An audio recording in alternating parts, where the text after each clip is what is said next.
We talked about vertical asymptotes last class, and we found those by factoring out the denominator and looking for values of x that would make it undefined. There are three cases that will determine what our horizontal asymptote might be. Case 1 is when the degree of the numerator is the same as the degree of the denominator. So as you can see in the numerator, I have an x to the third, and in the denominator, I also have an x to the third. Since these are the same, that tells us that if the degree of the numerator is the same as the degree of the denominator, you can find the horizontal asymptote by looking at the ratio of the leading coefficients. So in this case, I would do 4 divided by 2, which equals 2. So we have a horizontal asymptote at y equals 2. Case 2, the degree of the numerator is less than the degree of the denominator. So in our example for f of x, our numerator has a degree of x squared, or has a degree of 2, and we have an x cubed on the bottom. So if the degree of the numerator is less than the degree of the denominator, the function will have a horizontal asymptote at 0. So here, my horizontal asymptote is y equals 0. And finally, case 3, if the degree of the numerator is greater than the degree of the denominator, so here we see we have an x third on the bottom, or in the numerator, and an x squared in the denominator. So because of this, if the degree of the numerator is greater than the degree of the denominator, then there is no horizontal asymptote, and in fact, there's an oblique asymptote, which we will talk about later. You don't have to memorize these cases if you think of it this way. Case 1, so really all I'm ever going to do is divide the leading terms. So in the first example, how many times does 2x cubed go into 4x cubed? Twice. So that's how I got this y equals 2. Case 2, how many times does x to the third go into 8x squared? 0. And in the third case, how many times does 4x squared go into the x to the third? So this would actually be 1/4 x. And that's actually going to end up being part of our equation for our oblique asymptote that we look at later. So it might be a good idea to write that down. So think of all the cases as just dividing the leading terms.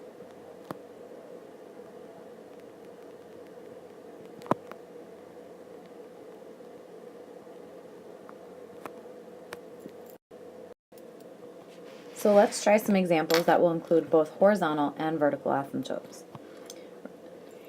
Remember that we have these 4 steps up here to help us out. State the domain. The only restriction I can see right now is that x can't be negative or 6 because that would give me a 0 on the bottom, which is undefined. So I have from negative infinity to 6 or 6 to negative infinity. I can also say this all reals except 6.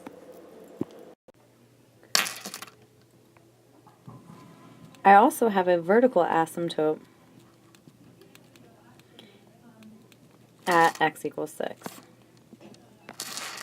To find a horizontal asymptote, remember that I'm going to I have one of 3 cases, so I'm going to divide the leading terms in the numerator and the denominator.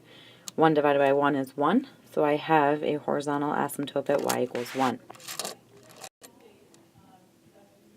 Put your asymptotes on your graph, and then if you need to plug it into your calculator to figure out which directions your graph goes, or you can pick a test point to figure it out. Remember that you want to be careful when you are drawing your graphs. Keep in mind that your graphs are approaching your asymptotes but are never going to touch them. You also want to make sure that they look like functions, meaning they should pass the vertical line test. Let's look at our next example. Here I know that the domain can be anything except for -4, so I have 2 ways to write this. can be anything from negative infinity to negative 4, or from negative 4 to infinity. I could also say all reals except negative 4. Remember that I need to put it in reduced form, so that means I should look at the top two and make sure, or see if I can factor. The numerator actually factors to x plus 4 times x minus 2. This is actually going to create a hole in our graph. If you notice here, we have an x plus 4 on the top and an x plus 4 on the bottom. Technically, these are going to cancel out. What am I left with? X minus 2. So this is really reduced to the same thing as the graph y, or k of x, equals x minus 2. When I go to graph that, that's really just has a y-intercept of negative 2 and a slope of positive 1.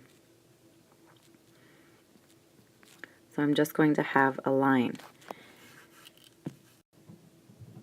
So we actually have no vertical asymptotes here. To find horizontal asymptotes, remember I look at the numerator and the denominator, but if I have the k of x equals x minus 2, there is no denominator. So again, I have no horizontal.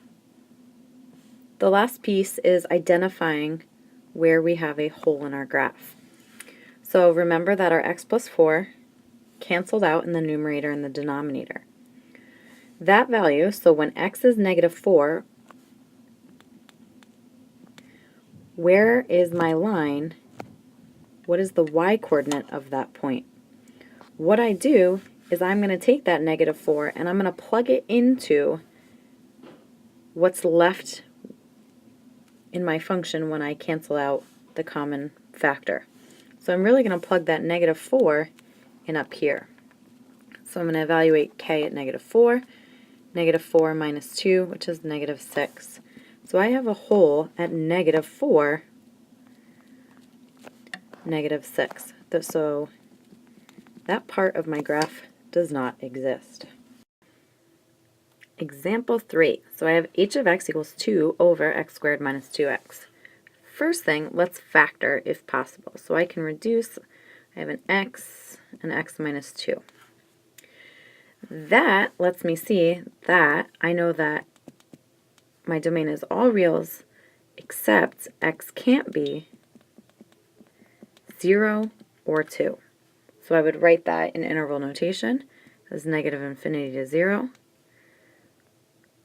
0 to 2, and then 2 to 0, or 2 to infinity. You have probably noticed that the domain and vertical asymptotes kind of go together.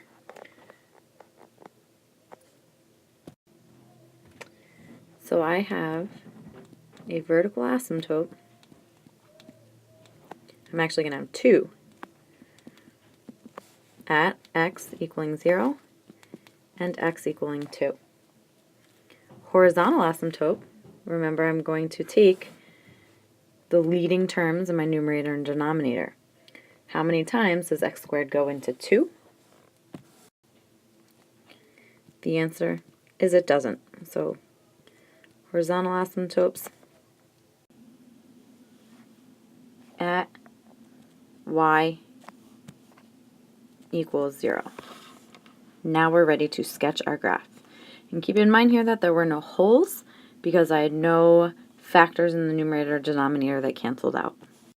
Again, remember that you can use test points.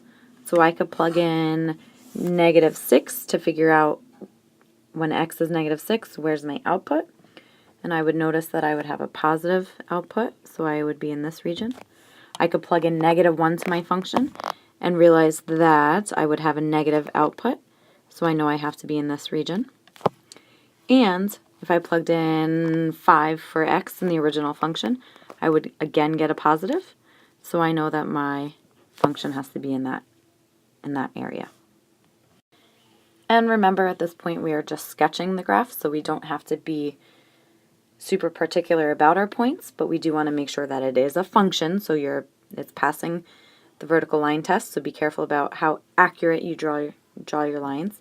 And keep in mind that we want to get close to our asymptotes but never touch them, so we don't, even in my picture here, I want to make sure that I'm getting close to it and not kind of scooping away from it. Last example. Now's the good time to hit pause, see if you can get the same answers that I do. I used some test points instead of plugging this one into my calculator to graph it. So I used -3 into my original function, and notice that I would get a positive, so no matter what I plugged in for in this area here, I would get a positive. That's why my graph is, my blue, dark blue is where it is. I also used the point 0 because that's in between my asymptotes here, and I found that no matter what value I plugged in that region between -1 and 1, I would get a negative. And then the third test point I chose was 3. Plugging that into the original, I got a positive, so no matter what value I plugged in over here, I would get a positive, so that's why my light blue is sitting above the y-axis. Let's practice the last 4 here. Number 1, f of x equals 3x plus 1, x minus 2. I have a vertical asymptote at x equals 2. And horizontal, again, I'm going to divide the leading coefficients, and I see that 3x divided by x is 3, so I have a horizontal at y equals 3. Just a reminder, there are no holes in this one because I have nothing to factor that cancels out. Second example, x squared minus 1 over x plus 1. I'm going to factor to x minus 1, x plus 1, x plus 3. Vertical, looking at my denominator, I know that x can't be -3, so I would have a vertical asymptote there. Horizontal, I'm going to divide x squared divided by x is x. So this one, we would have an oblique asymptote, not a horizontal.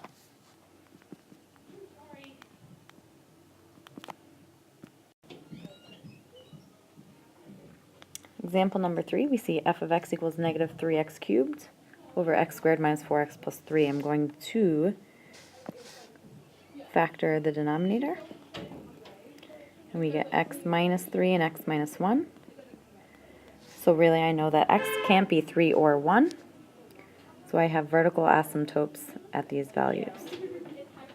Horizontal asymptote, I'm going to divide my leading terms from the numerator and denominator, so -3x cubed divided by x squared, and I would get -3x, so there's no horizontal asymptote, and again I'll have an oblique, which we will talk about later.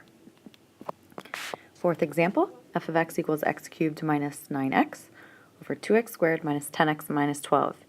Hit pause, do some factoring on your own, and then check your work with mine. Now that we have both factored, we can see that we have a factor in the numerator and denominator that are going to cancel. This is going to create a hole in our graph. Since that is a hole, that x being 3 is a hole, it can't be a vertical asymptote. So I, in this case, only have one vertical asymptote at x equals -1.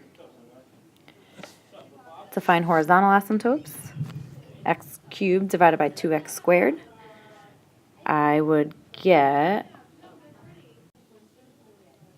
1/2 x, which is, again is going to be a oblique asymptote, so I have no horizontal asymptotes.